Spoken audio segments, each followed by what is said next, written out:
Saya di Malaysia selalu balik saya pasang lilin berdoa. Satu malam saya berdoa, saya pasang lilin, terbakar itu Alkitab. Oh gitu ya? Alkitabnya terbakar malam itu, enggak tahu kapan lilinnya. Apa saya tertidur waktu saya berdoa, saya juga bingung kan. Terbakar. Lalu perut saya sakit. Perut saya sakit. Saya berjanji saya mau ruqyah. Tiba-tiba gitu, saya mimpi terus dari atas ada yang bawakan sejadah, selesai sholat. Kalau dengar kata mama apa? Sayang. Sayang ya.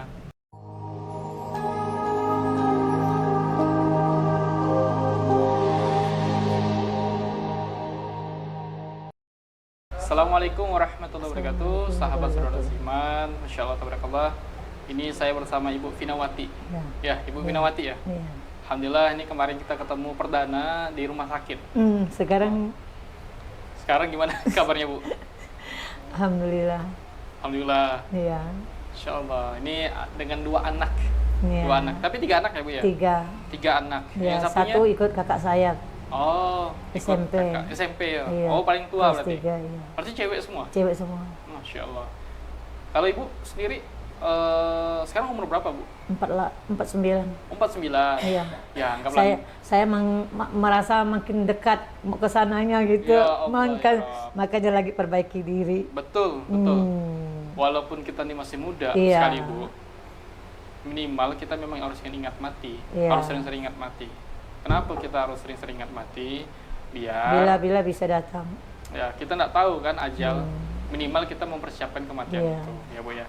Bismillah, alhamdulillah. Ini saya mau bincang-bincang sama Ibu Vinawati. Nah, sebelum kita lanjut dengan anak-anak, boleh tahu Ibu masuk Islam tahun berapa? 2015 saya menikah dengan bapak dia. Itu orang Jawa Barat. Orang Jawa Barat. Iya, Bogor. Lepas tuh setelah dia lahir berjalan bagus. Kami menikah. Dia bilang dia sudah bercerai, tapi surat cerai dia tidak mengeluarkan. Akhirnya kami nikah siri, berlanjut sampai ini lahir. Musim corona, dia tidak kerja, saya kerja sendiri, saya balik, pasti capek semua kan. Emosi pun tak terkendali kan, dia mau merokok, suruh saya belikan rokok kan. Secangkir kopi mau jadi masalah, tidak bisa bikin sendiri. Saya kan sudah letih kerja di luar kan. Anak tidak dikasih makan, tidak dikasih mandi, masih mau saya. Akhirnya dia tinggalkan saya, dia balik kampung dia. Bertengkar terus kami harus pisah. Dia bilang dia tidak bahagia ikut nikah sama saya juga keluar semua kata-kata, dia talak saya juga, kita bercerai, terserah saya bilang dia. Dia pergi, waktu itu saya lagi bikin kue, saya nitip kue, saya belum bekerja. Jadi saya nitip kue, saya bikin sendiri, saya punya insting sendiri untuk bikin, bertahan hidup untuk anak saya yang waktu itu dia ditinggalkan masih umur 2 tahun budak nih, yang bungsu. Yang paling bungsu ya, umur 2 tahun. Iya, jadi saya berjuang terus, akhirnya dia udah tinggalkan, saya nitip kue tidak habis, saya bikin kue itu dipanggang, kasih kacang di dalamnya, kacang tanah itu ditumbuk, di blender kan, sama karena saya suka bikin dia, anak saya suka makan, jadi kami tidak perlu jajan lagi. Saya pikir macam itu, sama yang isi kelapa intinya gitu. Lalu kerja tidak begitu bagus, corona kan, akhirnya banting setir balik ke Singkawang, saya cari bikin kolomi. Saya pernah kerja di Kucing, tukang masak. Jadi saya menguasai dapur macam itu. Butter chicken saya bisa bikin, pokoknya masak apa saja saya bikin. Saya pernah kerja sana. Waktu mereka belum lahir saya kerja di sana, belum ketemu bapak dia. Oh, belum ketemu bapak. Pertama saya masuk Kucing itu hanya jaga orang tua. Lepas itu saya masa boring, saya keluar, orang tua itu udah meninggal, saya pun bikin seafood, jadi tukang masak di dapur. Masya Allah, ini langsung spoiler kehidupan jadi. Iya. Alhamdulillah. Oke, Ibu sendiri ini kan tahun 2015 ya, 2015 masuk Islam. Kemudian di tahun 2015 itu saya sebenarnya agama dari bapak saya itu Buddha. Oh, Buddha.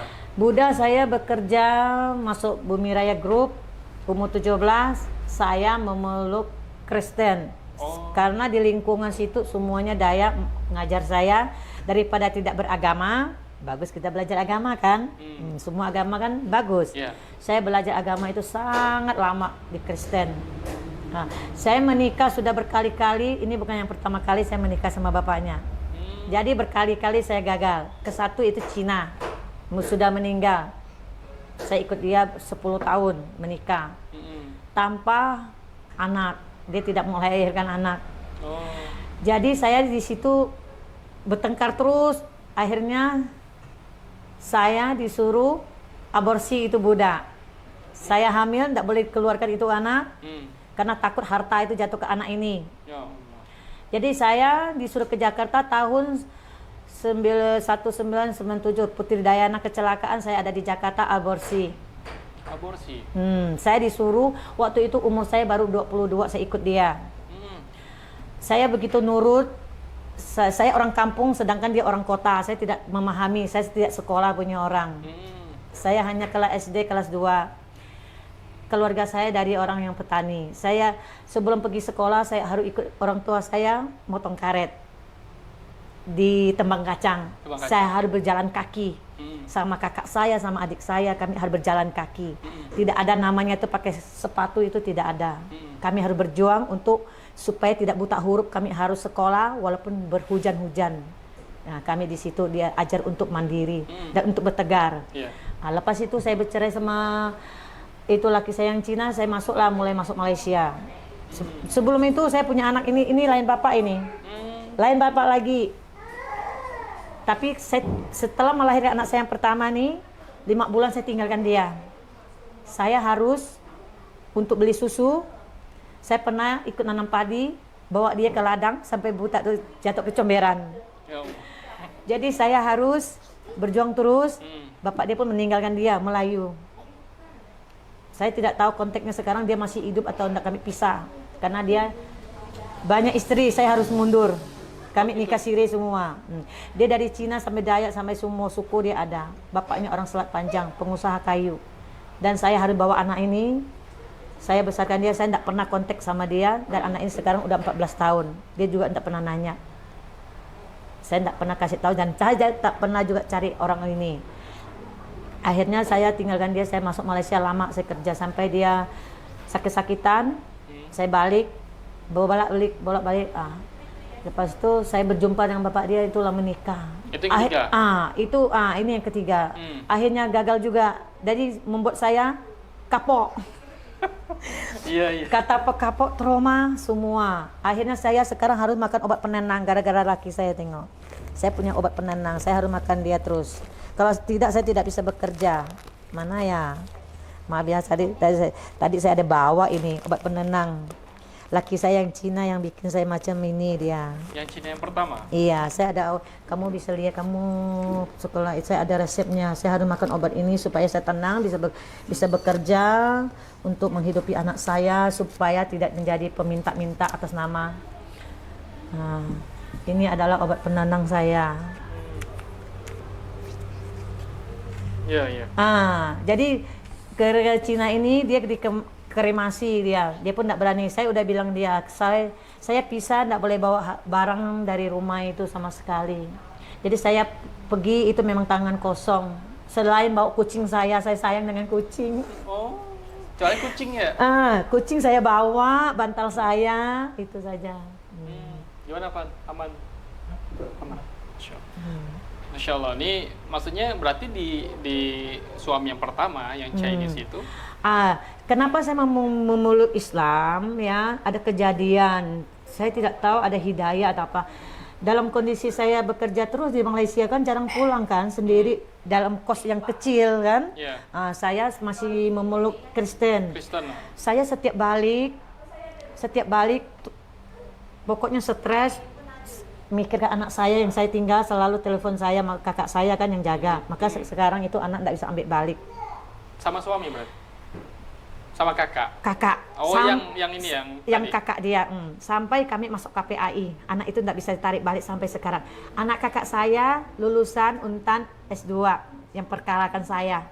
Oh gitu. Dia perkarakan saya menelantarkan anak sampai saya masuk KPAI, saya mau ambil balik sampai bila-bila tidak bisa ambil. Dadai ada di tangan dia sekarang. Dia bilang saya tidak memenuhi kebutuhan budak ini, tidak masalah. Tapi Allah tidak tidur, dia akan mencatat apa yang kita buat. Bertengkar hebat saya sama kakak saya waktu itu. Saya pun tinggalkan, saya fokus kedua ini, saya bekerja terus kan, bekerja dan bekerja. Saya ikhlaskan, saya masih ada 2 perempuan. Itu kasih dia aja, saya pikir kan. Semua itu milik Allah. Saya ikhlaskan gitu. Akhirnya saya di Malaysia selalu balik, saya pasang lilin berdoa. Satu malam saya berdoa, saya pasang lilin, terbakar itu Alkitab. Oh gitu ya? Alkitabnya terbakar malam itu, entah tahu kapan lilinnya. Apa saya tertidur waktu saya berdoa, saya juga bingung kan, terbakar. Lalu perut saya sakit, saya berjanji, saya mau ruqyah. Tiba-tiba gitu, saya mimpi terus dari atas ada yang bawakan sejadah, suruh saya sholat. Saya sholat, ada macam orang yang keluar dari masjid, suruh saya sholat. Mungkin saya harus balik dulu ya, jumpa orang, perut saya sakit kan tidak bisa bekerja. Balik saya pergi jumpa di pedalaman sana, di mana daerah sana, pokoknya pedalaman di nggak tahu di mana, kakak saya baru tahu. Saya pergi ruqyah, saya berjanji setelah saya sembuh, saya di ruqyah, saya oleh orang pintar ini dibacakan pakai air putih aja, dicuci muka, diminum, sembuh. Di situ saya mulai belajar agama sendiri sebelum ketemu bapak dia nih. Tapi belum ketemu nih. Ya? Saya udah belajar sendiri. Belajar terus. Habis selalu mimpi orang ngajarin saya sholat.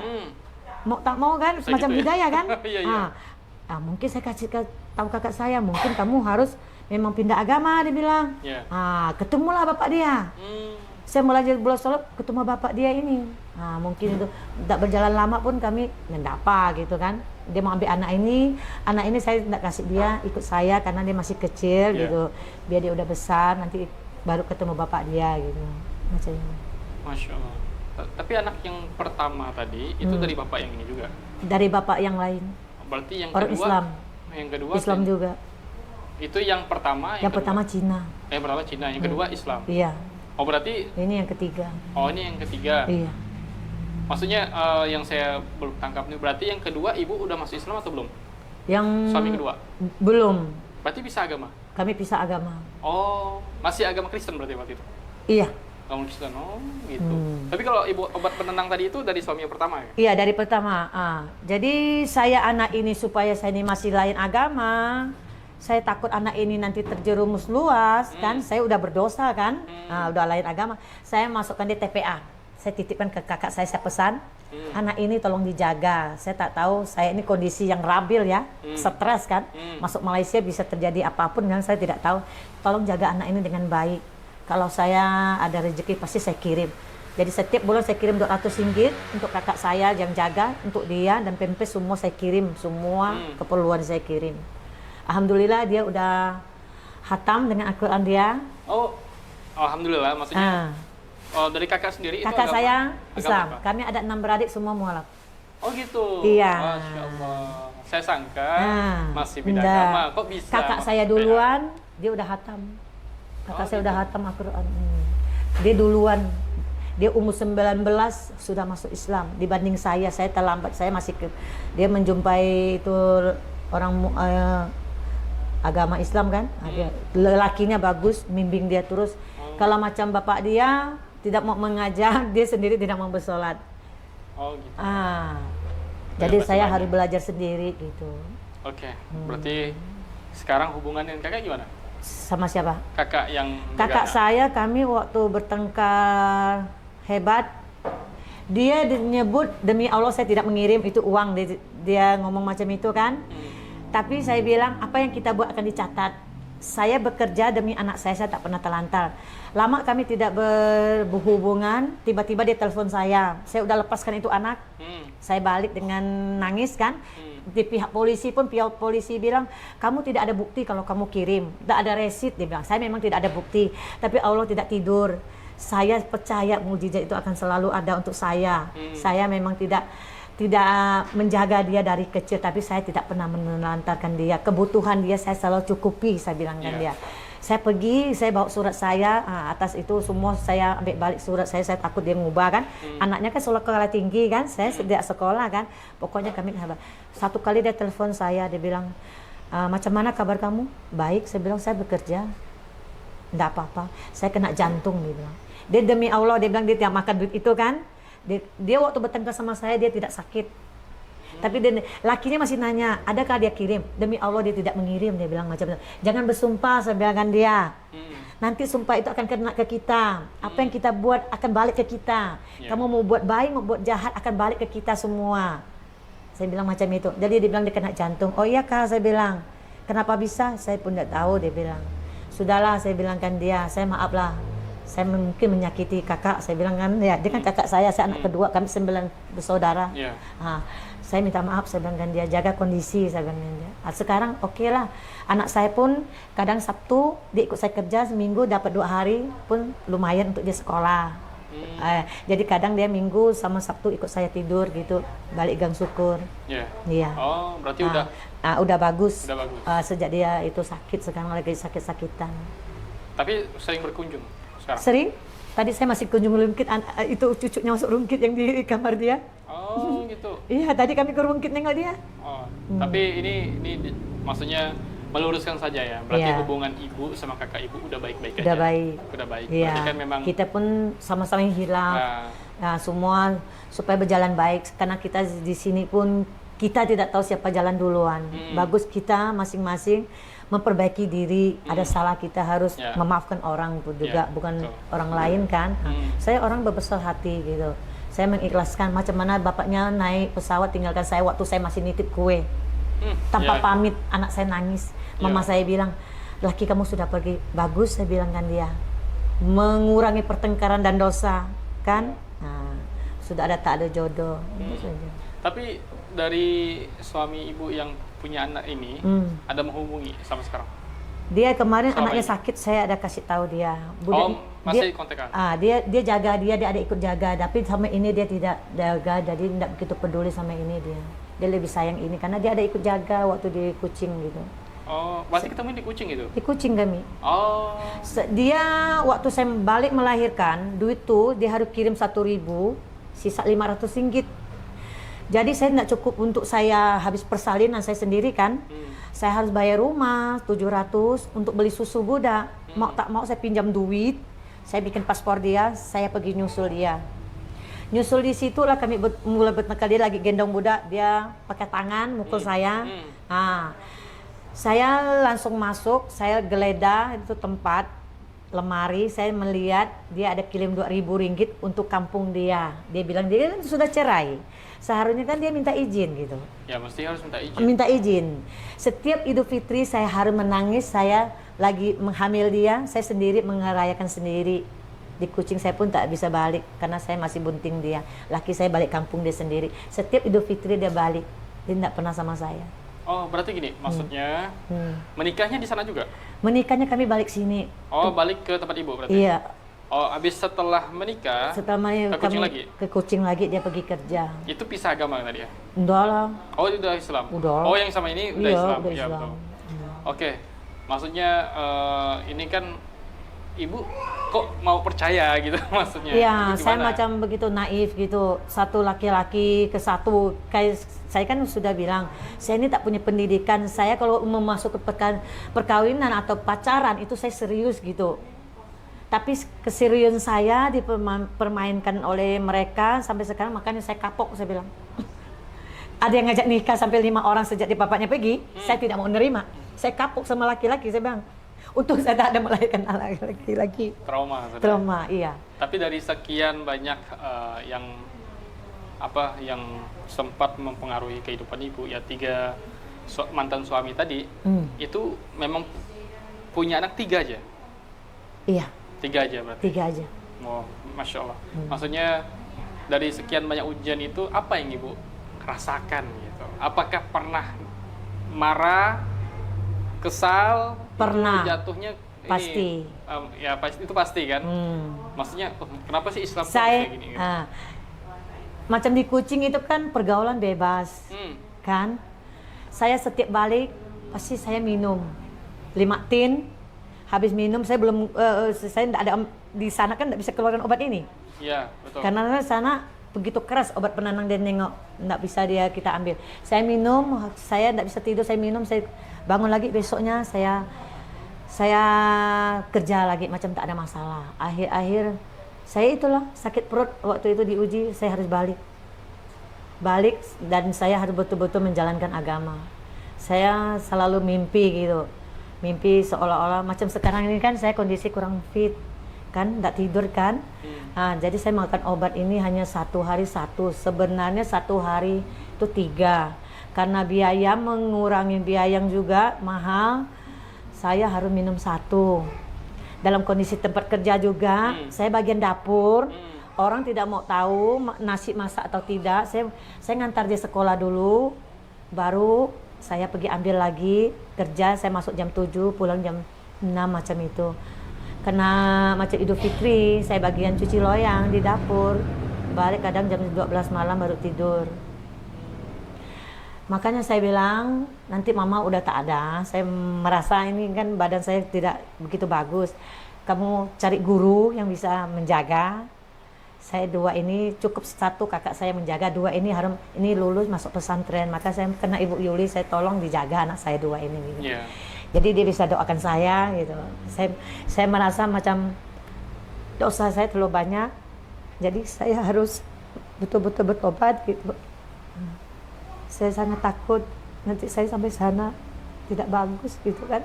Jadi saya usahakan anak saya bisa ngaji, bisa kenal agama dia. Cukup saya yang begitu diombang-ambingkan gitu. Jadi anak saya tidak boleh gitu. Agama kamu adalah Islam yang paling bagus, saya bilang dia kan. Nah, jadi kamu sudah lulus sekolah, udah jadi orang bagus, kamu harus sayang orang juga, saya pengen dia. Maaf, saya macam itu. Ya, Insya Allah. Nangis juga anak. Iya. Ada tisu?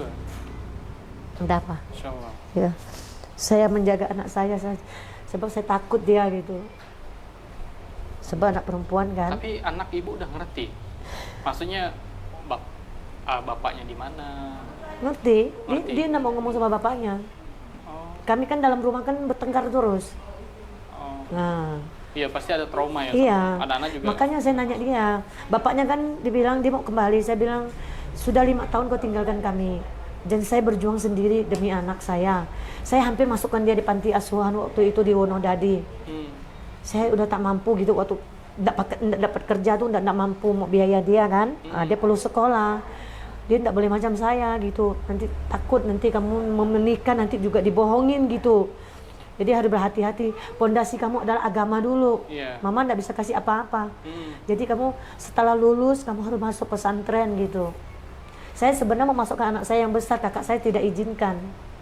Dia kan udah SMP, seharusnya masukkan dia pesantren. Nah, kayak dia sekarang kan macam malam minggu dia mau keluar. Saya bilang dia, namanya Veronica, tolonglah, kamu itu anak perempuan, tidak boleh begaul terlalu bebas, masih sekolah lagi, tidak boleh namanya pacaran.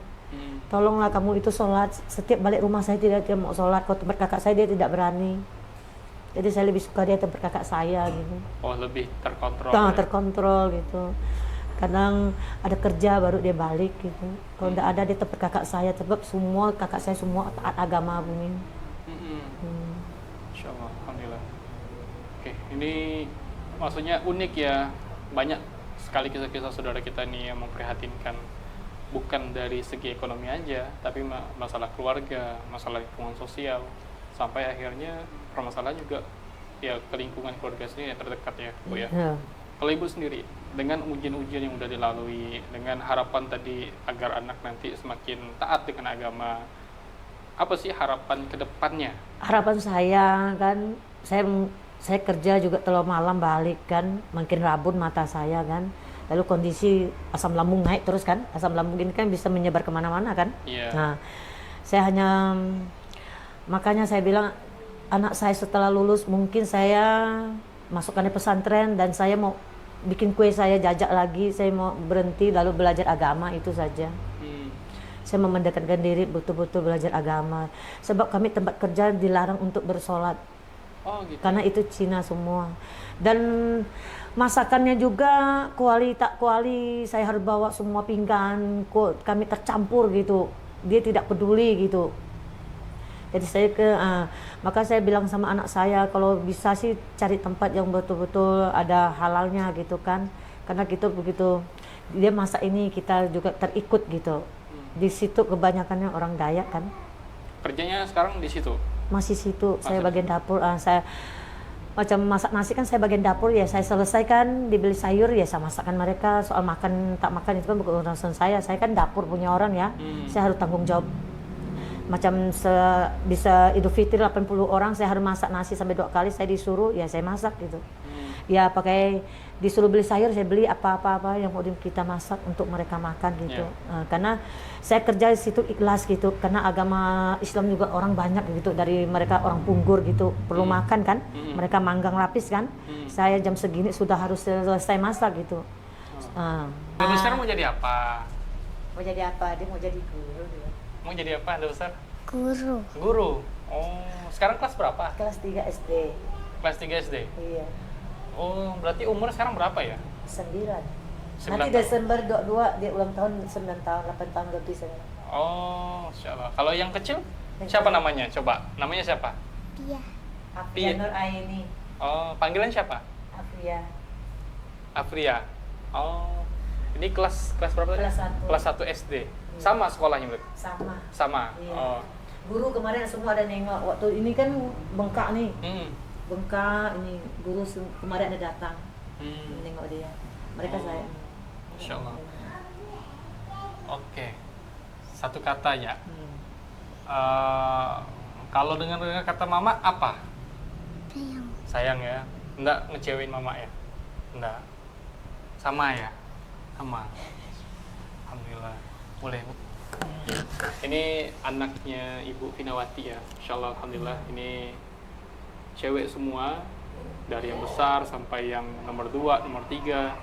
Harapannya kami nanti insyaallah bismillah punya cita-cita besar juga untuk para mu'alaf, khususnya pernah mu'alaf dan anak-anaknya ya membuat pondok mu'alaf. Jadi ada pondok saudara seiman, tapi memang tahap pertama itu memang cowok semua karena kan kita ustazahnya masih kurang. Karena nanti di situ juga kepengurusan juga ada mahyul. Habis itu yang kita harapkan adalah mu'alaf-mu'alaf ini menjadi Islam yang kafah. Minimal kalau dia tidak orang tuanya yang menjadi Islam yang kafah karena faktor umur, faktor kesibukan, anak keturunannya yang menjadi Islam yang kafah. Itu yang kita harapkan. Makanya selama ini kita keliling-keliling juga ke pedalaman, ke Kota Pontianak, ke Kuburaya, ya bareng-bareng sama Mak Yul itu gunanya untuk mencari muslim yang tadinya agamanya non-muslim, pindah ke muslim, terus gimana kehidupannya nih setelah dia masuk agama Islam. Saya takut dengan tim, sama-sama takut kalau mereka tuh nyesal masuk Islam. Oh enggak, kalau untuk saya sendiri enggak ada kata nyesal ya. Itu proses hidup. Proses hidup. Saya berterima kasih pada Allah gitu, saya diuji terus enggak sampai bunuh diri. Oh Mayul mau bunuh diri itu sempat itu. Saya enggak sempat gitu. Saya walaupun agama saya begitu taat gitu ya, mau agama apapun. Macam dulu saya Kristen, saya tiap minggu pergi gereja walaupun saya tak sempatkan masuk, walaupun dipotong gaji saya tetap beribadah gitu. Tetap beribadah. Iya. Macam saya di lingkungan kerja mereka bilang macam ini, kamu agamanya nggak jelas gitu. Saya tidak perlu jelaskan ke kamu orang gitu. Nah, biar Allah yang tahu gitu kan. Makanya anak saya sebelum maghrib saya ngantar dia balik pergi untuk sholat. Yang jam 6 samanya jam 7 tolong doakan mama makin hari mama merasa kondisi tidak begitu baik gitu, nanti ada apa-apa cari orang yang terdekat gitu yang bisa menyayang kamu orang, bisa tetap pertahankan ini gitu, bisa doakan mama gitu. Itu yang saya takutkan gitu, sebab saya kemarin aja di rumah sakit gitu, dia macam diet barang, saya juga dikacau oleh barang gitu. Oh gimana tuh? Barangnya hitam gitu. Saya jaga, enggak saya kasih dia sembarangan makan, kok bisa faktor kotor dia bilang. Virus itu bisa masuk. Sebab lingkungan kami di desa di Gang Syukur itu kan daerah banjir. Oh, banjir. Jadi air itu banjirnya itu mungkin ya kemana-mana gitu. Ya. Nah, sejak diam di situ suka sakit anak saya. Dulu kan saya ngontrak di Gang Teladan, karena saya tak mampu bayar, saya undurkan kasih adik saya sekarang. Oh, adiknya sekarang. Mama saya yang melanjutkan gitu. Mama saya juga Muslim. Muslim. Iya, dulu dia pernah belajar untuk ngaji karena dia udah kena jantung. Nah, jadi sekarang kurang aktivitas lagi di rumah. Oh, tunggu. Seharusnya mama non Muslim. Ini Muslim mama. Mama saya udah masuk Muslim. Itu duluan ibu atau duluan ibu? Duluan kami. Oh, Duluan kami karena udah banyak kami bilang dia bilang mau ya masuk dia pernah ikut ngaji, gurunya ngajar dia di Parik Bugis. Kami dulu diam di Parik Bugis, digusur, bangun rumah di atas tanah orang, tanah itu dijual, kami jadi pindah. oh. Ya Allah. Sekarang dirobohkan itu rumah, kami itu beli itu seng semua, nggak boleh bongkar, jadi dijual itu tanah itu, jadi kami 40 tahun diam di situ, sedih nengok itu rumah. Kenapa? Memang nggak ada kejelasan dari awal. Dulu kan memang hutan, jadi kami Oh. bangun di situ, minta izin, katanya punya saudara, tak taunya punya orang lain. Ya Allah. Jadi Tapi kan- nggak ada transaksi jual beli di situ. Maksudnya dari awal Enggak, buat rumah di situ nggak ada. enggak ada. Oh. Jadi kita main bikin, Hmm. digusur lah. Itu Jadi, ya sedih juga sih, Iya. maksudnya udah 40 tahun 40 tinggal tahun di kan? situ, akhirnya Nah, digusur juga. Iya, digusur juga. Rasanya Jadi gimana? jadi saya pergi nengok itu rumah udah mau tumbang gitu, sedih, saya tak berani pergi tengok dia. Kenapa nggak diurus sertifikatnya waktu itu? Nggak bisa karena orang pemilik tanah suruh pergi, dia mau jual itu tanah dia. Ya Allah. Ya Allah. Ya. Itu 9 adik-beradik kan tadi ya? Kami 9. 9 adik-beradik. Iya, 9. Itu Islam semua? Sisa yang mana ya? 1 di Kucing udah Islam. Iya, sisa 2 belum. Berarti 2 7. belum? 7 yang sudah Iya. Islam? Adik saya dari Purun Kecil, dia menikah sana, sudah punya 4 anak laki-laki adik saya. Dia masuk Islam juga dulu. Kami kan dulu agamanya orang tua kan tak pernah ngajar. Kami kan non Muslim dulu kan. Adik Iya. saya yang di Cirebon itu yang udah pandai juga mandikan mayat. Alhamdulillah. Dia udah kuat Islamnya. Dia masuk waktu kerja di Cirebon. Berarti memang ini dari 9 adik-beradik, cowok berapa, cewek berapa? Kami ada cewek 5, meninggal 1. Ada cowok 5, sisa cewek 4. Cewek 4. Iya. Oh, berarti yang belum masuk Islam ini Iya, ada 2. 2 yang cewek? 1 cewek itu Kristen, Protestan, 1 Buddha. 1 udah, tapi sering ngumpul. Sering ngumpul, tapi dia kadang pergi rumah saya, dia juga bercerai. Dia juga hampir minum obat, minum racun ya. Kami keluarga yang porak-poranda macam kena badai gitu loh. Dia 4 kali menikah, 4 kali juga dihianati bininya. Ya Allah, laki-laki Pak. Ini laki-laki. Ini laki-laki, Pak. Yang Buddha ini laki-laki, minum racun tak sempat meninggal. Allah masih kasih dia hidup. Sama kayak Mayul juga. Mayul kan sempat minum racun juga. Iya kan? Ya Allah, ya Allah. Biar ini sekalian orang tahu Mayul tuh parah gitu. Alhamdulillah saya pondasinya kuat. Masih kuat. Dia tidak masih mau kuat. embang saya tetap. Makanya Mayul sekarang nembus dosa. Kemana-mana dia gerak. Iya. Nggak ada ya hal lain tuh nembus dosa. Oke, lalu ini pertanyaan terakhir mungkin ya. Iya. Pertanyaan terakhir. Lalu Ibu dengan segala sesuatu yang sudah terjadi di kehidupan Iya. Ibu, apakah kalau menyesal Ibu tidak menyesal? Tidak. Terus kemudian tidak pula menyesal masuk Islam? ya kan? Tidak. Nah, jadi yang mau kita tangkap ini apa motivasi Ibu sebagai mu'alaf memotivasi orang di luar sana yang juga mungkin sama kasusnya kayak Ibu?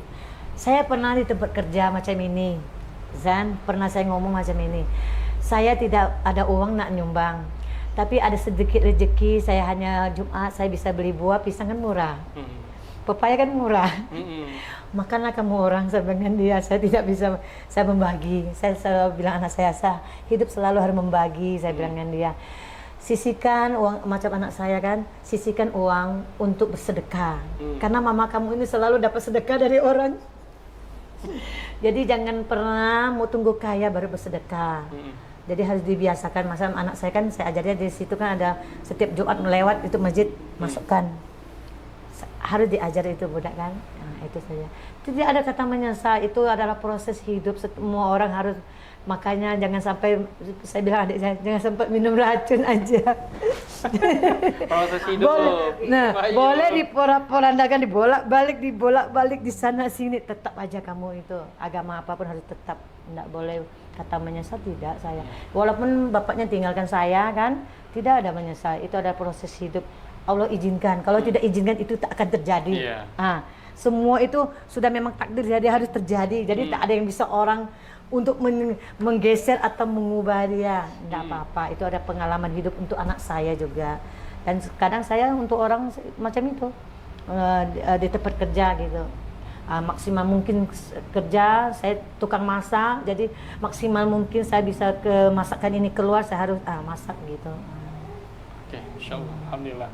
Mungkin itu ya kisah Ibu Finawati. Kalau kami sebut, kalau sebelumnya ada Ibu Indah, itu Ibu tangguh juga. Iya, jadi beliau Gojek, Shopee Pay, Shopee Food. Nah, Masya Allah. Ini ada Bu Finawati mengurus 3 anak tanpa suami. Mungkin gitu kali judulnya kan. Masya Allah. Dengan ini ya, keluarga yang cukup unik. Tadi sampai ada juga yang mau minum racun kayak Mak Yul kan. Tapi Mak Yul alhamdulillah selamat. Sama dengan saudara Ibu ya. Saudara saya. Bedanya Mak Yul Islam, Buddha. Itu Buddha. Nah, itu Buddha. Iya. Oke, mungkin itu teman-teman cerita Ibu Finawati. Jadi teman-teman semuanya, ini Ibu Finawati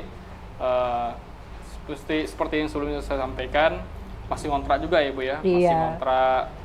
Tapi ya tak mau juga nadahkan tengan gitu ya. Iya, tidak mau. Kalau berusaha kasih, kecuali memang ada kita orang hidup, yang memberi. saya bilang sama anak saya, kita boleh susah macam mana, prinsip hidup tetap harus ada. Apalagi anak kita masih terlalu kecil ya, jangan kasih contoh yang tidak baik.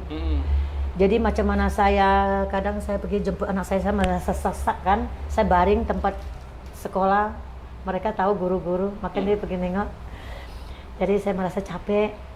Saya baring sekejap, saya ngantar anak saya balik, saya kerja lagi gitu. Jadi banyak orang, macam saya masukkan orang kerja, dia ingin berputar balik untuk menyingkirkan saya. Berpihak lagi, toke ini tidak sampai hati, ya. Bini dia sih udah tidak sanggup dengan saya ini kan mau nyaut. Saya tidak bisa tidak nyaut punya. Dia pesan ke laki dia, pesan ke bini dia, jangan pecat dia, kasihan anak dia bilang. Kalaupun saya dipecat, sifat saya udah memang kayak gini, orang tak bisa menerima kekasaran saya tak punya pendidikan. Paling anak saya masukkan di panti asuhan, saya buka usaha lagi, bikin kue saya jual, itu balik aja macam itu. Saya ambil simple gitu. Saya tidak bisa paksakan orang menyukai saya gitu. Saya tahu saya banyak kekurangan dari pendidikan, dari kami lingkungan keluarga juga tidak begitu bagus gitu. Kami semua harus mandiri sendiri gitu. Itu saja. Alhamdulillah. Ini tapi belum masuk pondok pesantren. Belum, tunggu dia lulus. Tunggu lulus. Lulus SD kan? SD. Kan udah besar kan? Udah besar, ya. Saya mau masukkan dia. Sama Mak Yul saya insya Allah sih saya mau masukkan dia Islami ya. Kata orang Islami itu mahal. Kalau saya ada sampai ke situ, saya pingin dari kemarin saya mau masukkan Islami yang ini, tidak kesampaian, duit saya tidak terkumpul terus. Jadi ini apa? Ini bukan menadah ya, ini cuma menawarkan. Saya juga menawarkan ke teman-teman, mungkin ada donatur kita yang menonton. Jadi tidak menutup kemungkinan ada orang-orang baik yang tergerak hatinya. Itu anggapan kayak beasiswa. Nah, jadi memang harapan kita teman-teman semuanya. Jadi kami ini menyediakan beasiswa mu'alaf. Bukan hanya mu'alafnya, tapi anak mu'alafnya. Nah, jadi memang kayak saya kita memang pingin di sekolah. Gitu. Ya, kalau bisa kan sekolah yang bagus. Iya. Nah, tadi yang disampaikan juga ya pesantren Islamik misalkan. Ya, mana tahu nanti ada donatur, ada teman-teman baik yang mensupport. Kami ada program beasiswa mu'alaf yang kemudian bisa di TF di rekening yang sudah kami tentukan. Jadi memang itu pure untuk beasiswa. Kami ada beberapa orang kami beasiswakan kuliah. Oh, itulah saya pingin mu'alaf statusnya tidak dia ongkos sama orang tuanya. Iya. Nah, itu target kita. Tapi dia orang tuanya non muslim kan. Nah, jadi kayak kecewa, ya ndak ngasih bulanan kuliahnya. Nah, jadi kita yang coba beasiswakan. Jangan sampai ketika mereka masuk agama Islam, mereka itu malah terbebani dengan ujian-ujian yang sepele. Iya. Kan kita Karena masih pengen muda, menguatkan kan? akidah. Karena mereka kan masih muda gitu. Sampai akhirnya mereka bekerja. Iya. Kalau mereka udah bekerja kan mereka sudah punya penghasilan sendiri. Iya. Nah, barulah kita tanyakan apakah sudah bisa lepas atau belum. Tapi ada juga khusus yang masih kayak ini kan masih kecil, tapi pengen kerja. Iya. Nah, makanya kami juga menyiapkan beasiswa. Tapi itulah tadi ya kita lihat dulu adiknya mau masuk pesantren mana. Iya. Kalau bisa ya jangan pesantren yang abal-abal. Maksudnya kita tidak menyudutkan pesantren manapun ya. Maksudnya tuh pesantrennya harus Makanya yang saya terbaik. minta Bu Mak Yuli kan, Bu Mbak Yul Yuli, kan. Mak Yul, ya insya Allah nanti mengontrol lah. Mengontrol Jangan kan. sampai lepas kontrol. Iya. Karena bahaya. Harus sering dikunjungi, harus sering dikasih uang jajan. Oh, gitu. Nah, ini makanya kami juga membuka link beasiswa bagi teman-teman yang mau support anak mu'alaf. Oh, iya. Jadi statusnya pernah mu'alaf ibunya, kemudian punya anak. Nah, anak ini karena ini juga beasiswa bukan berarti beasiswa orang yang mampu, tapi beasiswa yang mereka menengah ke bawah. Nah, kayak kerja serabutan juga menengah ke bawah kan Ibu Iya. ya. Nah, ini yang harus kita fokuskan. Di mana teman-teman semuanya? Di Baitul Mal Saudara Seiman. Insya Allah Allah mudahkan kita semua, urusan kita semua. Ini ada 2 anak yang perlu mengenyam dunia pendidikan. Kalau ini sih masih lama. Iya. Kalau ini yang sebentar lagi Iya. kan. Nah, ada beberapa juga teman-teman mu'alaf yang kita support secara pendidikan agamanya, pendidikan formalnya, kemudian pekerjaannya juga kita support. Iya. Jadi kenapa?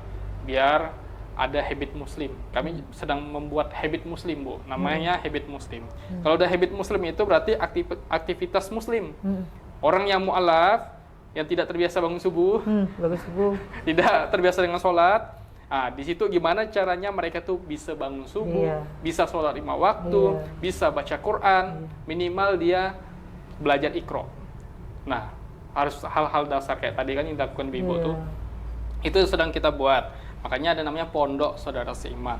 Nah, Pondok Saudara Seiman ini memang belum jadi, tapi insya Allah dalam tahap pembangunan. Ya, Jadi kalau ketika udah jadi, makanya saya sampaikan ke Mak Yul, ke teman-teman mu'alaf, kalau punya anak-anaknya gampang, kita punya fasilitasnya. Apakah mereka gaptek? Enggak, justru kami yang paling kuat, yang namanya mereka itu paham dengan teknologi perkembangan zaman.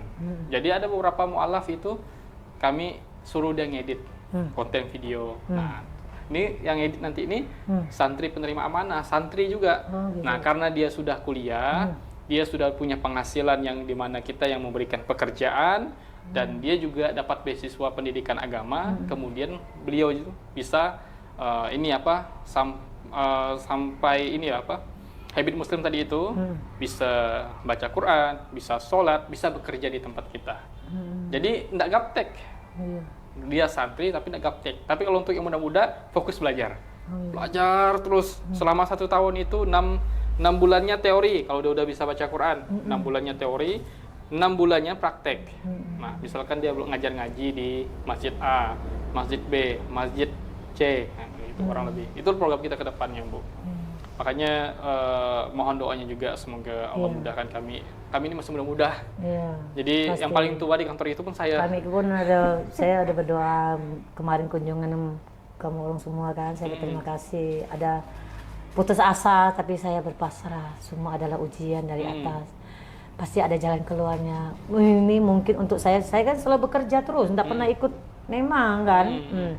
Jadi ini mungkin harus dekatkan diri lagi gitu. Ya. Nah, itu aja gitu. Alhamdulillah.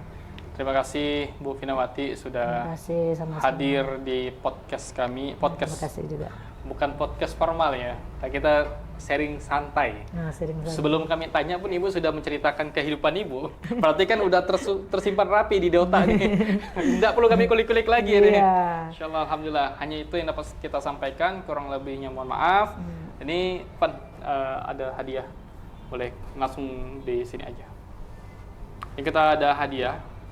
Ya moga-moga cukup lah Bu ya. Alhamdulillah. Ini hadiah dari orang baik insya Allah. Ini support. Jadi kami itu Baitul Mal menyiapkan hadiah-hadiah untuk para mu'alaf.